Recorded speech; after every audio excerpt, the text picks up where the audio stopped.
오늘 우리에게 주시는 하나님의 말씀은 요한복음 8장 1절에서 11절 말씀입니다. 요한복음 신약성경 158면 8장 1절에서 11절 말씀을 봉독해 드립니다.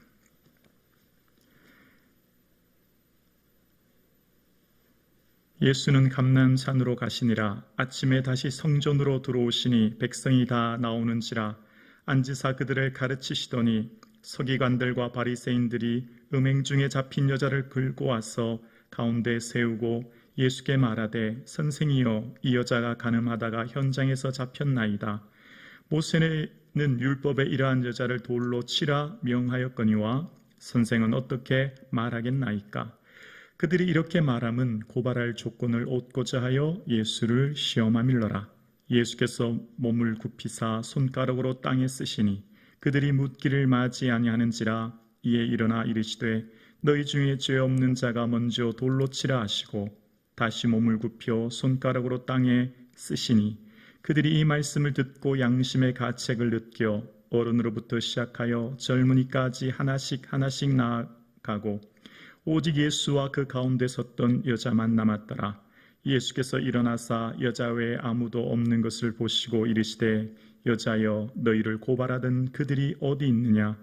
너를 정죄한 자가 없느냐? 함께요 대답하되 주여 없나이다. 예수께서 이르시되 나도 너를 정죄하지 아니하노니 가서 다시는 죄를 범하지 말라 하시니라. 아멘. 예배드림이 축복이요 은혜인 줄로 믿습니다. 아멘. 오늘 본문 1절 앞절에 7장 53절이 이렇게 말합니다. 다 각각 집으로 돌아가고 예수는 감난산으로 가시니라. 그러니까 많은 사람들이 이제 각각 자신의 집으로 돌아갔지만 예수님, 머리 둘 곳 없으신 예수님께서는 감난산으로 가셨음을 이야기합니다. 예수님께서 감난산은 쉬시는 곳이며 동시에 기도하는 장소셨고 그렇게 기도하셨던 예수님께서 아침 성전으로 오셔서 이제 말씀을 전하십니다. 2절이죠. 아침에 다시 성전으로 들어오시니 백성이 다 나오는지라 앉으사 그들을 가르치시더니 예수님께서 아침 성전에서 앉으셔서 이제 그들에게 하나님 나라의 복음에 대해서 가르치기 시작하십니다. 자, 그때입니다. 바리새인과 서기관들이 한 여인을 끌고 옵니다. 3절입니다. 서기관들과 바리새인들이 음행 중에 잡힌 여자를 끌고 와서 가운데 세우고 라고 시작합니다. 자, 오늘 본문에 서기관과 바리새인들이로 시작해서 그 사람들이 갑자기 성전에서 말씀을 전하고 있는 말씀을 중단시키며 방해하게 되며 그 중에 한 여인을 끌고 와서 세우게 되는데 지금 이러한 사건의 모습은 이전에 바리새인들이 예수님에 대해서 적대감을 가지고 있었다는 것을 알게 되는데요. 오늘 본문 8장 2절에 7장 45절에 보면 이런 내용이 나와 있습니다. 제가 봉독해 드릴게요. 아랫사람들이 대제사장들과 바리새인들에게로 나오니 그들이 묻되 어찌하여 잡아오지 아니하였느냐? 아랫사람들이 대답하되 그 사람의 말하는 것처럼 말하는 사람은 이때까지 없었나이다 하니 바리새인들이 대답하되 너희도 미혹되었느냐? 자, 바리새인과 대제사장들이 사람들을 시켜서 아랫사람들을 시켜서 예수님을 잡아오게끔 했는데 그 잡아오려고 했던 사람들이 예수님의 말을 듣자 예수님의 말에 권위를 느낀 거예요. 이때까지 이렇게 말씀하신 것을 본 적이 없거든요. 그래서 다시 돌아온 그들을 향해 바리새인과 대제사장들이 너희가 미혹되었느냐라고 얘기하고 사람을 시켜서는 예수님을 잡아올 수 없겠구나. 그래서 묘책을 생각한 거죠. 예수님을 함정에 빠뜨리려고 계획을 세운 거예요. 그래서 어떻게 했다고요?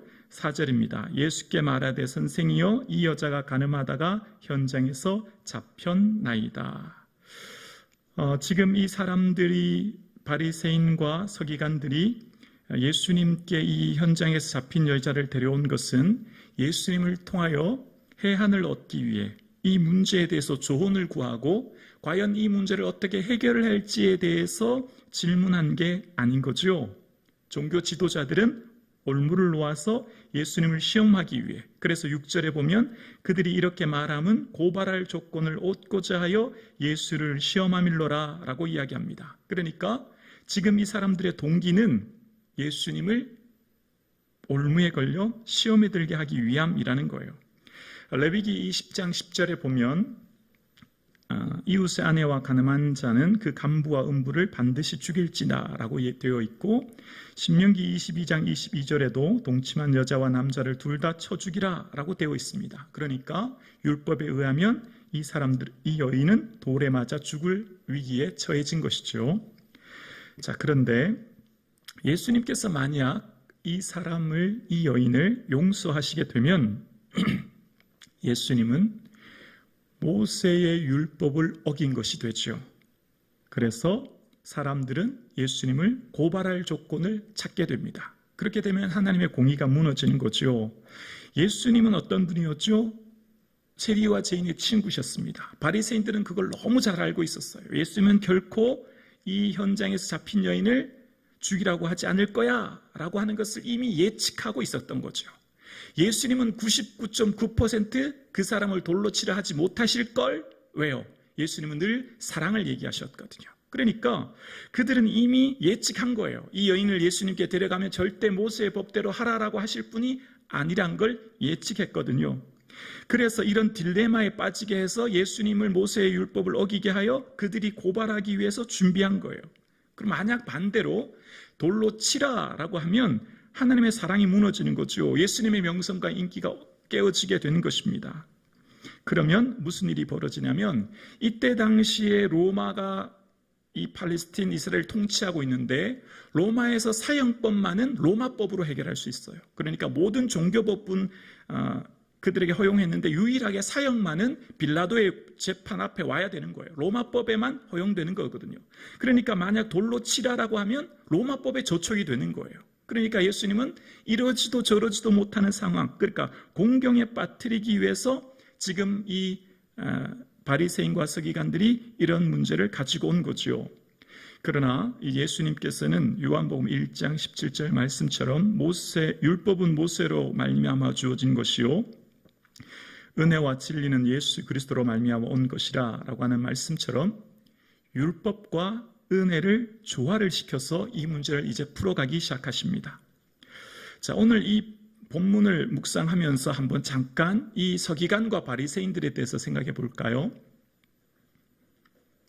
이들은 종교 지도자들입니다. 누구보다도 하나님의 율법에 대해서 잘 알고 있고 율법을 통해서 하나님의 마음을 깨닫고 그 백성들을 바른 길로 인도해서 하나님께 가게끔 해야 될 사람들이 종교 지도자들이죠. 종교 지도자들의 마음의 중심에 뭐가 있어야 되죠? 사랑이요. 백성을 향한 사랑, 성도를 향한 사랑, 교회 공동체를 향한 사랑, 성전에 모인 사람들을 향한 사랑. 그게 핵심이죠. 그러니까 율법을 지키는 이유도 그 성도님들을, 그 공동체를 사랑하여 하나님을 더욱 사랑하게 만드는데 핵심인 가치가 있는 거죠. 그러면 생각해 볼까요? 만약 올바른 종교 지도자들이라면, 그들이 올바로 하나님의 마음을 품은 바리새인과 서기관이라면 이 문제를 만났을 때 어떻게 해야 될까요? 나의 문제입니다. 내가 잘못했습니다. 내가 말씀을 잘 가르치고 지도해서 하나님의 말씀을 잘 따르게 해야 될 나의 책임입니다. 나의 죄로 우리가 말씀을 잘 가르치지 못해서, 내가 하나님 말씀을 잘 이들에게 깨우치지 못해서 이런 일이 일어났으니 이것은 순전히 나의 잘못입니다 라고 어떻게 해요? 내 잘못임을 고백하며 애통해야 되지 않겠습니까? 어느 누가, 종교 지도자가 죄인의 문제를 만났을 때 그 문제를 들추고 많은 사람들에게 드러내서 그걸 고통스럽게 할까요? 여러분, 교회 지도자는 누굴까요? 목사가 교회 지도자일까요? 장로님들일까요? 교회 지도자는 사랑이 많은 사람이 교회 지도자인 줄로 믿습니다. 용서해주는 사람, 이해해주는 사람. 보여지는 종교 지도자가 종교 지도자가 아니라 그 마음 중심에 예수님 마음 품고 내 이웃을 어떻게 해요? 사랑하는 사람. 아멘이십니까? 품는 사람. 그러니까 지금 이 바리새인과 서기관들의 역할은 뭐죠? 그들의 율법을 통해 하나님을 더욱 사랑하도록, 그래서 그 마음속에는 공동체의 지도자들인 그들의 마음속 깊은 곳에는 그 공동체 원들을 사랑하는 마음이 있어야 되는데 그들은 전혀 그렇지 못했어요. 오히려 죄를 들추어내고 지적하고 비판하고 그것을 통해 사람을 고통스럽게 하는 것, 절대 종교 지도자라고 할 수 없죠. 교회의 큰 믿음의 사람이 누굽니까? 교회에서 큰 그릇이 누굽니까? 교회의 큰 어른이 누굽니까? 사랑하는 사람인 줄로 믿습니다. 용서의 사람이에요. 직분이나 역할이나 연차가 아니에요. 교회의 진정한 지도자는 이웃을 향해 용서하고 품고 사랑하고 이웃의 고통을 나의 아픔으로 느끼고 눈물로 울 수 있는 사람, 그 사람이 하나님 기뻐하시는 큰 믿음의 사람, 큰 사람인 줄로 믿습니다. 오늘 하나님께서 이런 사람을 찾으시는 거죠. 오늘 하나님께서는 이런 사람을 애타하시는 거예요. 보여지는 지도자, 보여진 율법의 의인을 찾는 게 아니에요. 내가 일에 한번 금식하고 11조를 드리고, 아니 그게 중요한 게 아니다니까요. 서서 기도하고 큰 소리로 기도하는 거 아니에요. 그 중심 가운 깊은 곳에 문제를 보았을 때 이건 내 탓이요 하는 것, 나의 문제라고 여기는 것. 여러분 어떻습니까? 교회 공동체 혹은 기업에서, 직장에서, 가정에서 어떤 문제가 생기면 이런 일이 있었대, 소문내기 좋아하십니까? 수근수근 거리십니까? 아니면 나의 문제입니다. 내가 기도하지 못해서 이런 문제가 생겼습니다. 내 가정의 문제, 내 교회의 문제, 내 공동체의 문제는 나의 문제입니다. 내가 주님 앞에 가슴 찢고 회개하고 기도할 수 있는 그런 삶이 있기를 주의 이름으로 축원합니다. 하나님의 말씀은 타인을 정죄하는 도구가 결코 아니에요. 율법은 나를 위해 주신 거죠. 말씀은 나를 위해 주신 거예요. 나를 바라보고 나를 조명하여 내가 하나님 말씀 앞에 바로 서게 하는 게 말씀이지, 말씀을 통해, 율법을 통해 타인을 정죄하는 도구가 결코 아닌 거죠. 바리새인들이 율법을 왜 배웁니까? 왜 공부합니까? 나를 돌보도록, 그리고 나를 통해서 바로 세워진 나의 삶이 본이 되어 사람들에게 선한 영향력을 드러내는 것이죠. 예수님을 바로 만난 사람은 어떻게 될까요? 인격적으로 예수님을 만난 사람의 공통적인 특징이 있어요. 주여 나는 죄인이로소이다. 베드로가 예수님을 만날 때 했던 첫 번째 고백이 주여 나는 죄인으로소이다입니다. 그물 던질 때 고기 잡히지 않았던 어부 베드로에게 예수님 찾아오셨고 그를 부르셨대 사람 낚는 어부가 되게 하실 때 첫 번째 고백이 나는 죄인입니다. 이사야가 주님을 대면하여 하나님이 임재했을 때 하는 첫 번째 고백이 뭡니까? 화로다. 나는 부정한 자로다. 나를 보게 되는 거예요. 말씀은 결코 나를 보게 하지 말씀을 통해 타인을 정죄하는 도구가 아닌 것이지요. 오늘 서기관과 바리새인들은 예수님을 시험에 들게 하기 위해 한 여인을 끌고 왔습니다. 그 여인의 고통, 그 여인의 아픔을 그들은 전혀 생각하지 않은 거지요. 이 여인은 죽을 위기에 처해져 있습니다. 이 여인은 얼마나 고통스러울까요? 자칫 잘못하면 내가 잠시 후 돌에 맞아 죽을 수도 있어요. 여러분 생각해 보세요. 지금 이 순간 이 재판 결과에 따라 여인이 밖에 나가 돌에 맞아 죽는다고 생각해 보십시오. 얼마나 큰 공포와 두려움에 빠졌겠습니까? 특히 이 여인은 억울했을 거예요. 왜죠? 분명히 신명기 법전에는 남녀 둘 다 돌에 치라고 했는데 남자는 어디 갔습니까?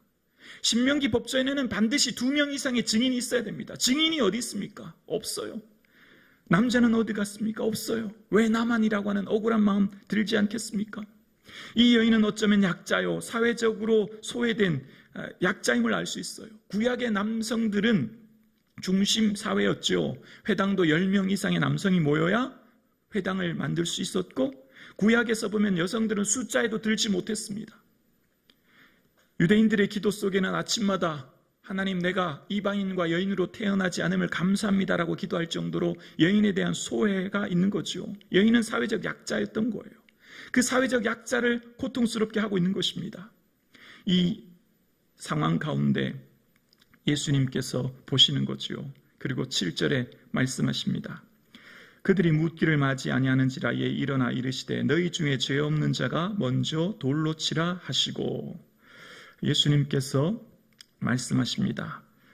너희 중에 죄 없는 자가 먼저 돌로 치라는 겁니다. 자, 지금 질문이 뭐였죠? 질문은 A입니까? B입니까? 선택의 문제를 질문했습니까? 그러니까 이 여인을 모세의 율법으로 해결해야 됩니까? 아니면 어떻게 해야 됩니까? A입니까? B입니까? 문제를 가지고 예수님은 그 질문에 걸려 넘어들지 않으셨어요. 예수님 그런 선택의 질문에 올무에 걸리지 않고 전혀 다른 문제로 전환시키면서 이 문제는 죄 없는 자가 먼저 돌을 치라라고 말씀하시는 겁니다. 자, 오늘 보이는 이 현장의 죄인은 몇 명입니까? 한 명입니다. 여인 한 사람이죠. 오늘 이 현장에 있는 죄인은 딱 한 사람, 현장에서 잡힌 여인 한 사람이에요. 사람들이 볼 때 죄인은 딱 한 사람이에요. 예수님 볼 때 죄인은 몇 명입니까? 전부가 죄인입니다.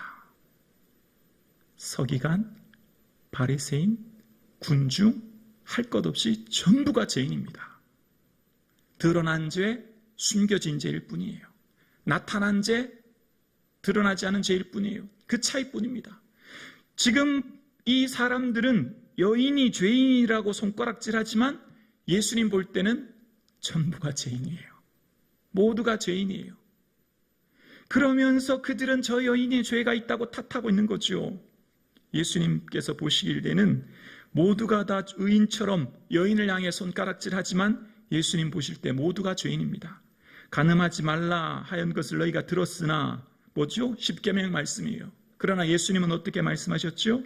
음욕을 품고 여인을 보는 자마다 마음에 이미 간음한 자라는 겁니다. 예수님의 그 기준에 의하면 이 세상 지구에 살아남을 사람은 아무도 없을 것입니다.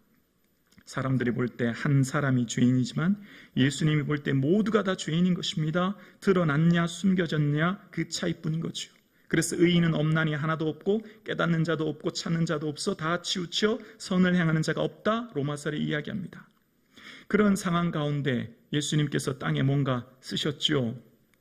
무엇을 쓰셨는지 정확하게 잘 모르겠습니다. 성경이 침묵하기 때문에 알 수가 없습니다. 그러나 그냥 이렇게 한번 추측해 봅니다. 예수님께서 땅바닥에 글씨를 손으로 쓰실 때 몇 월 며칠 몇 시 김아묵에 어떤 일을 행하다. 몇 월 며칠 몇 시 새벽 시간에 김아묵에 무엇을 했다. 아마 사람들의 죄의 목록을 쭉 기록하지 않았을까요? 옆 사람이 그걸 보더니 화들짝 놀라서 가버리고 옆 사람이 그걸 보더니 화들짝 놀라서 가버리고 아마 그러지 않았을까? 제 속에 혹시 생각해 봅니다. 모든 사람의 죄가 드러나기 시작하는 거예요. 나만 알고 있는 죄. 아무도 모른다고 생각했는데 내가 남의 물건 훔치고 죄를 짓고 잘못했는 줄 알았는데 알고 보니까 다 드러났거든요. 그러지 않을까 생각해 봅니다. 자, 그런 상황 가운데 그 사람들이 어떻게 되었냐면 9절 볼까요? 9절에 보면 이렇게 얘기합니다. 그들이 이 말씀을 듣고 양심에 뭘 느꼈다고요? 가책을 느꼈다라고 이야기합니다. 양심의 가책, 하나님의 청결한 삶을 위해 주신 하나님의 선물이 양심이죠. 양심을 통해 선과 악을 분별하는 신호등이 됩니다. 양심을 통해 죄를 깨닫고 회개케 하는 하나님 주신 선물이죠. 양심은 죄의 브레이크이며 짧지 않은 삶을 살게 합니다. 어쩌면 마음은 마음의 경찰이 양심일 수가 있죠. 회개케 하고 돌아오게 하고 하나님께 바로 세우는 역할을 하는 것입니다. 그래서 사도 바울의 사역의 기준은 항상 나는 하나님과 사람 앞에 항상 양심에 거리낌이 없기를 힘쓴다라고 사도행전 24장에 말합니다. 사도 바울의 삶의 기준은 그 양심이 되어서 하나님 앞에서의 삶과 사람 앞에서의 삶을 살아가요. 그래서 이 바울이 디모데에게 편지할 때도 밤낮 간구하는데 가운데 쉬지 않고 너를 생각하여 청결한 양심으로 조상적부터 섬겨오는 하나님께 감사하고 라고 이야기합니다. 바울은 디모데에게 편지할 때 디모데 속에 있는 청결한 양심을 칭찬합니다. 그리고 교회에 세워질 지도자, 감독들이 추구해야 될 것 한 가지가 바로 깨끗한 양심입니다. 디모데전서 3장 9절에도 보면 깨끗한 양심의 믿음의 비밀을 가진 자라야 한다라고 교회 감독에 대한 조건으로 이야기합니다. 그러니까 깨끗한 양심을 추구하는 것, 성도에 해야 될 교회 지도자의 덕목, 아주 중요한 덕목이라는 거예요. 그러나 말세가 되면 어떻게 될까요? 사람들은 그 믿음에서 떠나 미혹의 영의 가르침에 따르게 받아서 디모데전서 1장 2절에 보면 자기 양심이 화인 맞아 외식함으로 거짓말하는 자들이 된다는 것입니다. 화인이 뭘까요? 불인두로 지지게 된다는 거예요.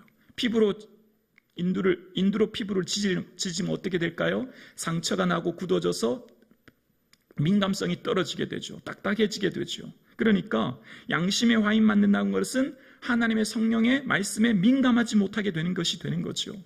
그래서 이 시대 말세가 되면 성령님께서 파도처럼 말씀해 주시는 그 양심에 민감해지지 못하는 시대가 된다는 것입니다. 헤롯이 세례 요한의 말을 들을 때 크게 번민하면서 달게 들었다라고 이야기합니다. 왜 번민했을까요?